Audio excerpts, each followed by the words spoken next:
Hey guys, how are we getting on today? So today is more of a kind of a bit of a touchy subject that I actually want to try and focus on here, and that's talking about anxiety. Now, it's incredible the amount of people I've spoken to that are actually going through anxiety issues at the moment.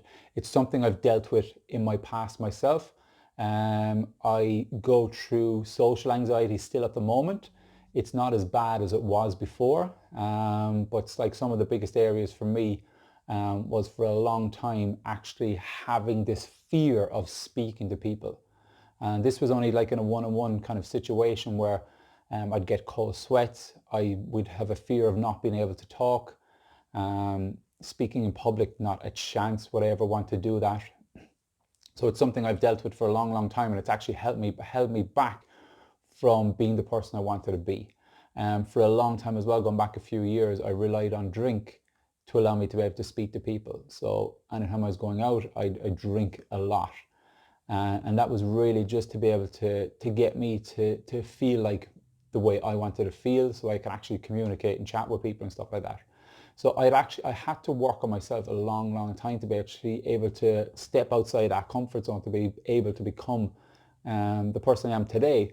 But just like anything, it's all a work in progress. Just like going to the gym, like I consider myself pretty strong, pretty fit. I get into the gym, I train a lot, but if I stop, it'll slowly start to deteriorate. So again, it's something I got to keep on working on myself with my fitness. So just the same as the anxiety stuff. Like I said, I still get social anxiety every so often. If I'm out and if I have to talk within groups of people, after about 40 minutes, 45 minutes, I can feel the kind of nervousness kicking in. I can feel the cold sweats coming on.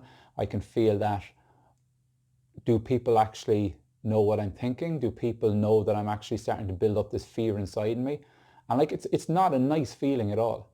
And that was just my elements of anxiety. I've also suffered with panic attacks, which I believe is the next kind of level to anxiety.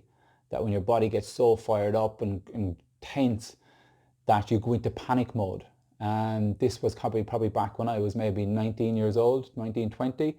I can remember a specific time period, probably over a couple of weeks, where I had a fear of going to bed because my anxiety, panic attacks would kick in, and it was the most horrendous feeling ever.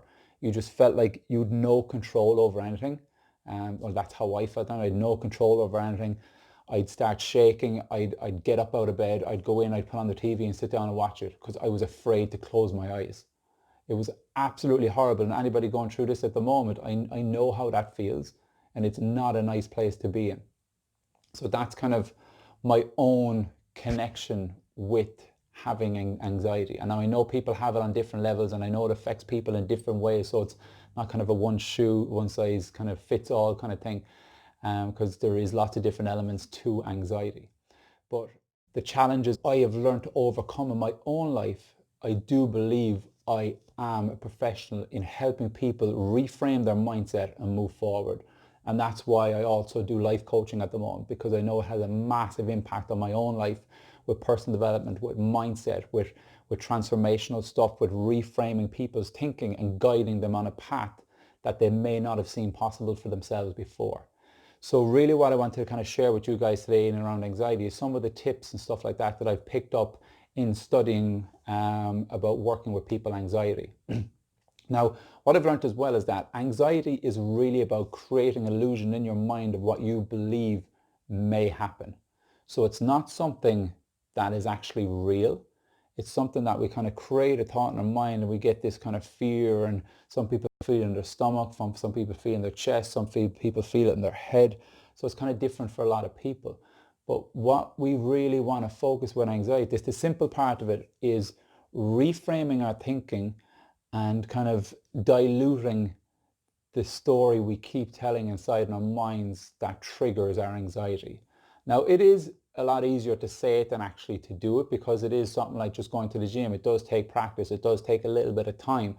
But first of all, it's about recognizing that there is a solution to it, but it's just about figuring out what solution is going to work best for you. Now, there is also a simple step of creating the stop sign in your head. So for creating this, we all know a stop sign is a big red stop sign that you see when you're driving down the road or whatever. What we want to do is, first of all, we want to close our eyes and we want to picture that stop sign. And when we see the stop sign inside our mind's eye, we want to expand the picture of the stop sign. Then we want to make it brighter. We want to see that red light, the redness of the stop sign really shining out to you. Then the letters within the stop sign, the S-T-O-P, the big white letters, have them nice and bright inside in your mind. So what I want you to do is I want you to understand that you can bring that stop sign up in your mind at any given moment.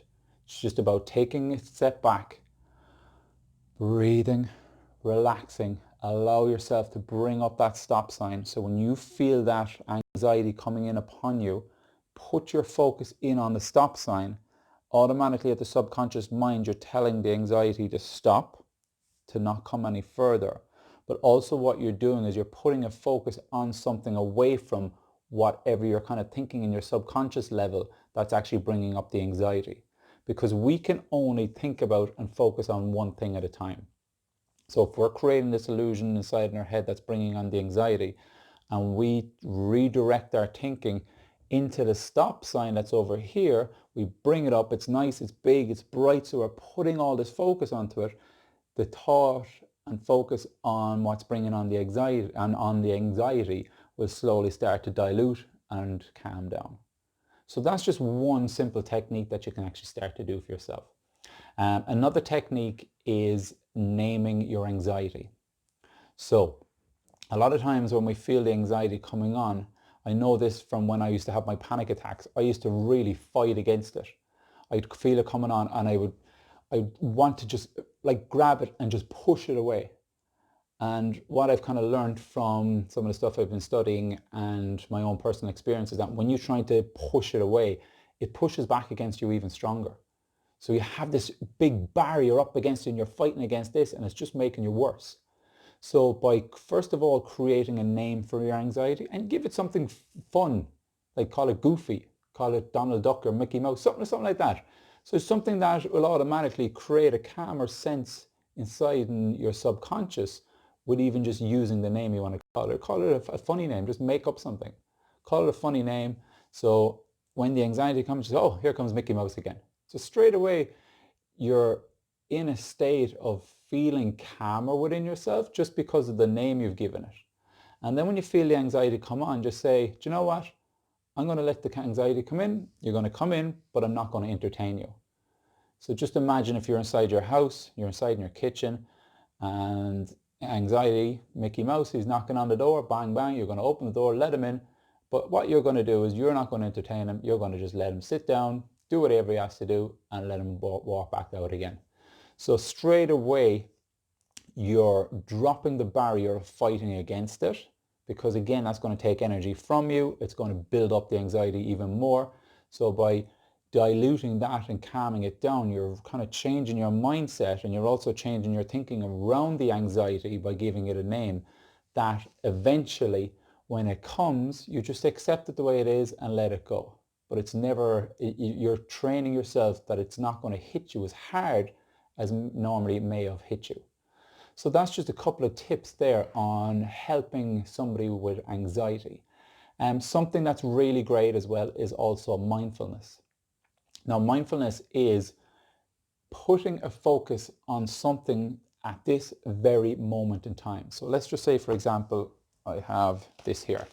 So if I wanted to do mindfulness with this, all I would do is I'd look at it, I'd focus on it, like there's letters on the front, some words and stuff like that. So I'd look at that, I'd look at the shape of the letters, I'd look at the color of it. So it's like a black kind of velvety, got Velcro and stuff on it, kind of a leather case kind of thing.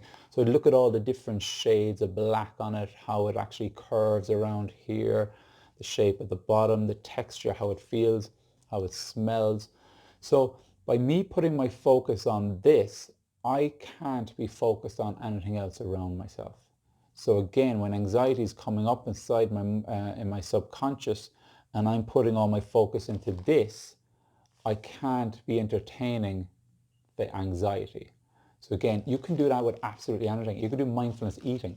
You can be eating something, take your time, feel the texture, really connect with the taste of it, the smell of it. Is it hot? Is it cold? Can you feel it go down your throat?